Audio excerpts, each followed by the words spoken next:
Welcome to the first ever episode of Indie Creator Awards, where we are creating a community to celebrate the amazing and creative minds that are continuing to produce amazing projects, even during these pandemic times. And so I'm really excited to kick off our series today with April Wright, who has the director of Stuntwomen, the Untold Hollywood Story. And April, thank you so much for joining me.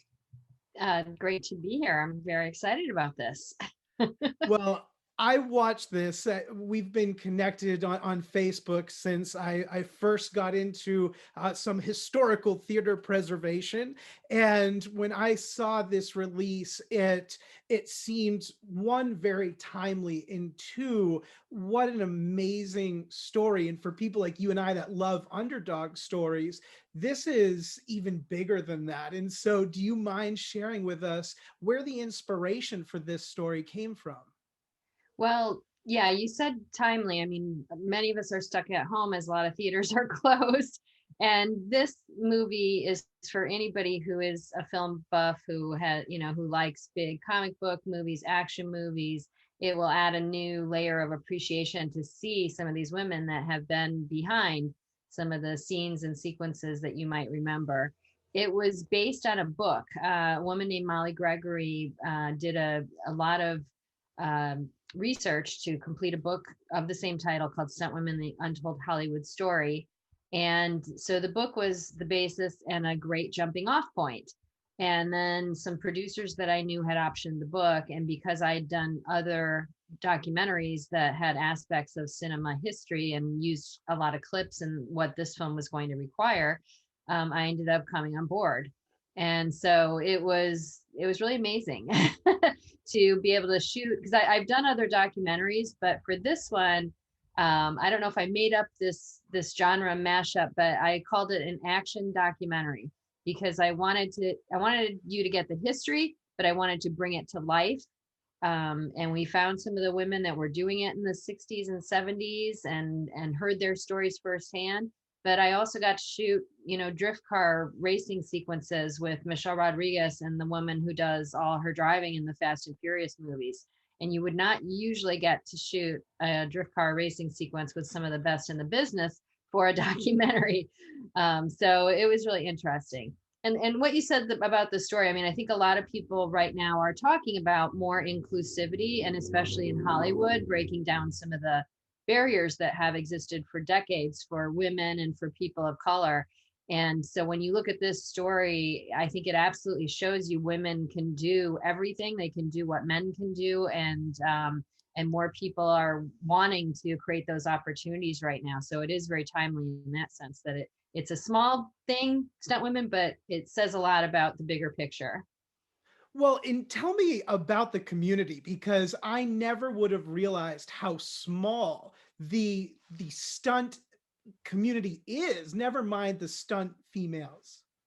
It is, yeah. The stunt people call themselves family, and they really do. And they will call, the guys brothers, and they will call the stunt women sisters, and they really do view themselves as a family. But you have to, because you're in a profession where you sometimes have to put your lives in somebody else's hands. So you're working with a stunt team and you're relying on everyone looking out for each other's safety. So there is this elevated sense of, whatever obligation that they have towards each other, that can at times be a life or death situation. So they are a very tight community.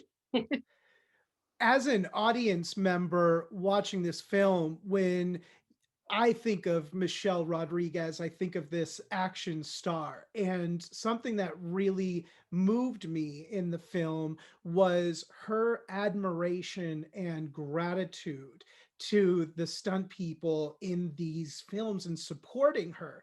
And that had to have been just super special to kind of have that conversation and show some of the behind the scenes to somebody like that. Yeah, yeah. Michelle is known. I mean, her first film where she got on the scene was Girl Fight, where she's, a fighter, and she has a lot of physicality to her. to her body and her persona and the characters that she's portrayed on screen.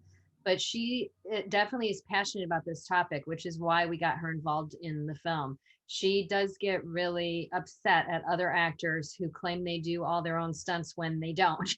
She doesn't think that's right. And she has spoken out for stunt people, that they should be recognized. And why would you want to take credit for somebody who's risking their life to make you look good? So she has a genuine respect and passion for this, and she's been close enough to it to see and appreciate. And she's also, I would call Michelle a feminist too, that she's very much about pushing women up and forward. And so she, this is absolutely something that she truly believes in personally. That's amazing. How, when you were filming that, what did you feel emotionally? Because when I watched this, just some of the, especially the older generation, there was so much grit and so much passion there that I couldn't help but get fired up. Oh yeah, all of the stunt women are truly people that you admire. You spend time with them, and I think in the film, the way that we made it and shot it and everything, you get to know them in a way that you do feel like you know them and you understand how they feel in their story, and it can't help but inspire you because they've been successful, in a heavily male dominated industry, but they don't look at it that way. They just look at it as a job that they take seriously, that they love, that they get to do some of the things that they get to do. The opportunity to be part of some of these amazing characters and amazing films. And they're professional athletes. They have a skill level that most of us could never imagine. I know I couldn't do things that they have the ability to do. And they're incredibly smart because they're not only engineering the stunt in their mind of knowing where they're going to land, with a car skid or with a flip or whatever it might be. They're doing all that math of, if the wind affects me this much, this will happen. And calculating all the outs. If something goes wrong, if this happens, I can do this. So the level of just their whole being, of their intelligence and their physicality and their perfectionism as an athlete and performer all comes into play, especially for those that are at the top of the game. Was there anything that surprised you at the end of this, that going into it, you just were like, I had no idea? I know because you're so experienced, but when I saw this, there was so many things I just had no idea that, the training and all of that. Yeah, I think the things that I did not know going into it, number one was the beginning of cinema, the fact that in the early days of films, when silent movies were being made, that some of the biggest hits were these female-driven action serials, like The Hazards of Helen, The Perils of Pauline. And so we show clips from some of these black and white silent films showing women jumping from moving motorcycles onto a moving train and just doing these things that really give context for 100 years later now.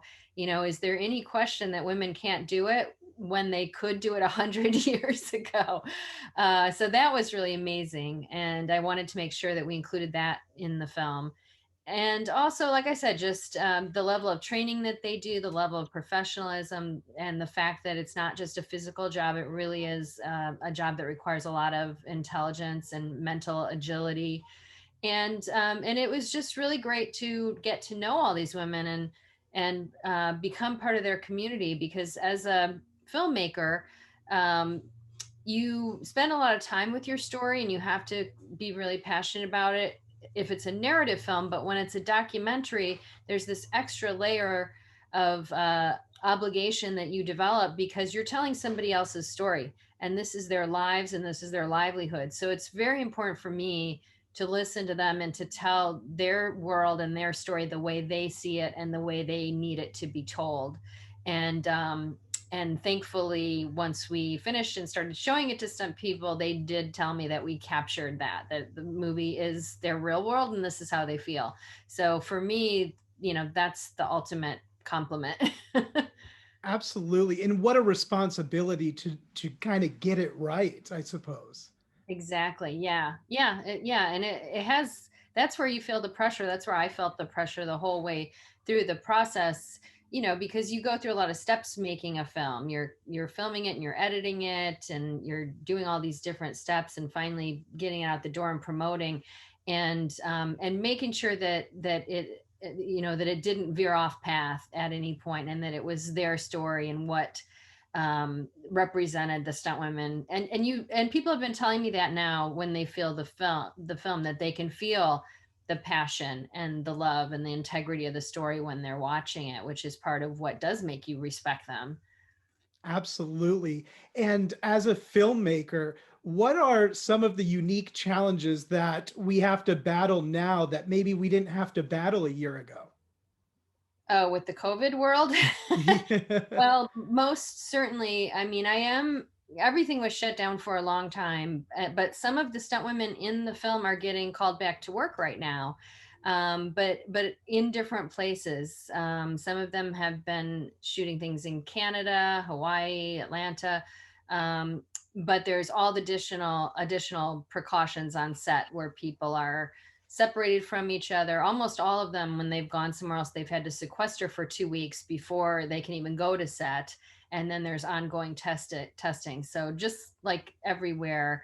And we've seen a few big productions like the Batman when somebody, tested when Robert Patterson tested positive, they had to close down that production.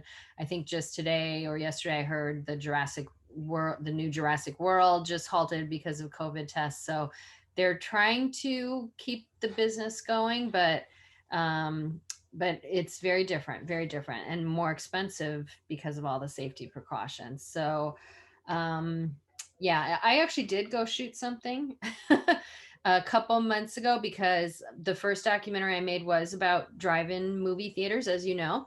And I've started shooting a follow-up about drive-ins that I'm not sure yet if it's going to be a feature or a docu-series, but we did go out to the Mission Tiki Drive-In here in Los Angeles and shot one evening. And, I had a very small crew and we wore our masks and we kept social distanced. And it is different shooting, that you can't see your subject and shake their hand and do the things that you would usually do. You have to keep. So, yeah, it's having a big impact for sure. Absolutely. Well, April, thank you so much for joining me today and discussing Stunt Women, the Untold Hollywood Story. Where can the audience go to purchase or rent or stream or buy? Stunt Women: The Untold Hollywood Story came out late September, so it's been out about 2 weeks, and it's available all the major VOD. It's called Video on Demand, so it's anywhere that you would rent or buy a new movie. So it includes Apple TV, Amazon, iTunes, Google Play, Vudu, all cable companies. If you search new movies, it's out there anywhere you could rent or buy a new release right now. Amazing. So get out there and do so. Check it out. April, thank you so much for joining me.